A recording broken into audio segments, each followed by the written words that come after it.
প্রিয় শুভানুধ্যায়ীবৃন্দ, সকলে জানাচ্ছি আন্তরিক শুভেচ্ছা ও অভিনন্দন। শিক্ষা, সাহিত্য, সাংস্কৃতিক, বিনোদন ধারাবাহিকতা নিয়ে আমরা বিভিন্ন সময় আপনাদের মাঝে বিভিন্ন ভিডিও বার্তা নিয়ে হাজির হই। আজকে ঠিক ঢাকা বিশ্ববিদ্যালয়, যাকে আমরা বলি প্রাচ্যের অক্সফোর্ড বিশ্ববিদ্যালয়ের একজন মেধাবী মুখ শিক্ষার্থী আমাদের সাথে রয়েছেন প্রতিভা সাহা। প্রতিভাকে অভিনন্দন। প্রতিভার মুখ থেকে একটু তার পরিচয়টা শুনে নেব। কেমন আছেন? ধন্যবাদ আপনাকে। আমি প্রতিভা সাহা, ঢাকা বিশ্ববিদ্যালয় ভর্তি পরীক্ষায় 2024-25 সেশনে সি ইউনিট থেকে 51তম স্থান অর্জন করেছি এবং জাহাঙ্গীরনগর বিশ্ববিদ্যালয়ে ই ইউনিটে 13তম স্থান অর্জন করেছি। এই যে জার্নিটা, আমি যদি ভুল না করে থাকি, গাজীপুরের মেয়ে, জয়দেবপুর গভট মহিলা কলেজ থেকে এসএসসি এবং ক্যান্টনমেন্ট কলেজ থেকে হচ্ছে এইচএসসি সম্পন্ন করে যে প্রাচ্যের অক্সফোর্ড খ্যাত ঢাকা বিশ্ববিদ্যালয়ের চান্স পাওয়া, অনুভূতিটা কেমন ছিল? এবং এই ঢাকা ভার্সিটিতে চান্স পাওয়া কি নিজের স্বপ্ন ছিল ছোটবেলা থেকে? হ্যাঁ, আসলে আমার বোনও ঢাকা বিশ্ববিদ্যালয়ের ফাইন্যান্স ডিপার্টমেন্টের স্টুডেন্ট ছিল। আমিও ফাইন্যান্স ডিপার্টমেন্টেই পড়ছি। তো বলা যায় বোনের লেগেসি ধরেই আমার ঢাকা বিশ্ববিদ্যালয়ে আসা। ছোটবেলা থেকেই স্বপ্ন ছিল।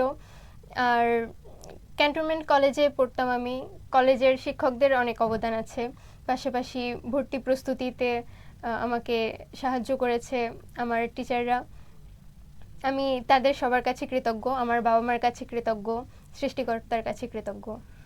অনেকটাই যারা এরকম ধরনের প্রতিভা নিয়ে আসলে বড় হয়, তাদের আশপাশের মানুষজনের অনেক গাইডলাইন বা পৃষ্ঠপোষকতায় মধ্য দিয়ে বেড়ে ওঠা, এবং যেভাবে প্রতিভা তার এতদূর আসা সফলতার সে কৃতজ্ঞতা স্বীকার করলো।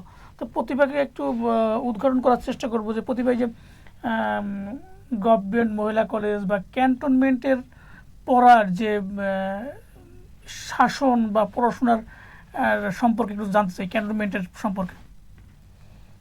আমার কলেজে ডিসিপ্লিনটা হচ্ছে মূল মন্ত্র। টাইম মতো কলেজে যাওয়া, রেগুলার ক্লাস করা, প্রচুর এক্সাম হতো। তো আমি কলেজে সবসময় ফার্স্ট ছিলাম। টিচারদেরও অনেক আদর পেয়েছি, অনেক গাইডলাইন পেয়েছি। পাশাপাশি কলেজের পরিবেশ প্লাস আমার সিনিয়রদের সাথে যোগাযোগ, সিনিয়রদের গাইডলাইন, এটাই সাহায্য করেছিল আসলে। প্রতিভা একটু অন্যভাবে উদ্বোধন করি, কেননা প্রতিভার অজানা তথ্য অনেকেই হয়তো আজকে মাল্টিমিডিয়ার যুগে জানবে যে প্রতিভার হচ্ছে প্রিয় খাবার কি? চিকেন বিরিয়ানি। পুরান ঢাকার চিকেন বিরিয়ানি না পারিবারিক চিকেন? পারিবারিক, আমার মায়ের রান্না। মায়ের হাতের রান্না প্রতিভার প্রিয়। প্রিয় রং কি? সাদা। সাদা শুভ্রতার প্রতীক, বা সাদা কিন্তু আমাদের দেবী সরস্বতীর হচ্ছে হচ্ছে প্রিয় রং। প্রতিভার প্রিয় শখ কি? আসলে অবসর সময় কি করেন? বা গল্পের বই পড়তে ভালোবাসি, পাশাপাশি ঘুরতে যাওয়া। ধন্যবাদ। প্রতিভার প্রিয় খেলা কি? আসলে প্রিয় পছন্দের খেলা?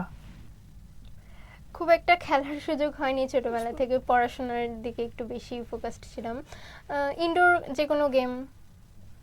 ধন্যবাদ। এই যে ঢাকা ভার্সিটি ক্যাম্পাসের যে প্রিয় আঙ্গিন, এই আঙ্গিনায় তো বিভিন্ন ধরনের মানুষের পদচারণা বেড়ে ওঠা, সেই হিসাবে আপনার ভালোবাসার সংজ্ঞাটাকে আপনি কিভাবে দেখেন? ভালোবাসা, ভালো লাগা। কঠিন প্রশ্ন, আমি আসলে বুঝতে পারিনি প্রশ্ন। ভালোবাসাটাকে কিভাবে দেখেন আপনি?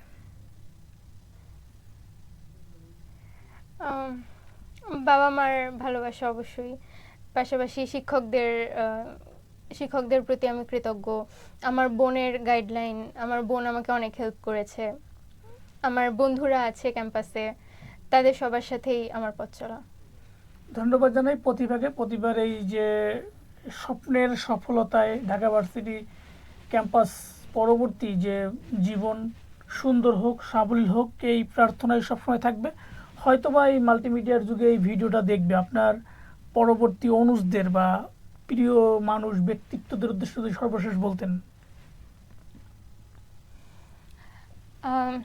যারা আমার অনুজ আছে তাদেরকে আমি সাজেশন দেব যে তোমরা ভালো মতো পড়াশোনা করো, একদিন এই ক্যাম্পাস তোমাদেরও হবে।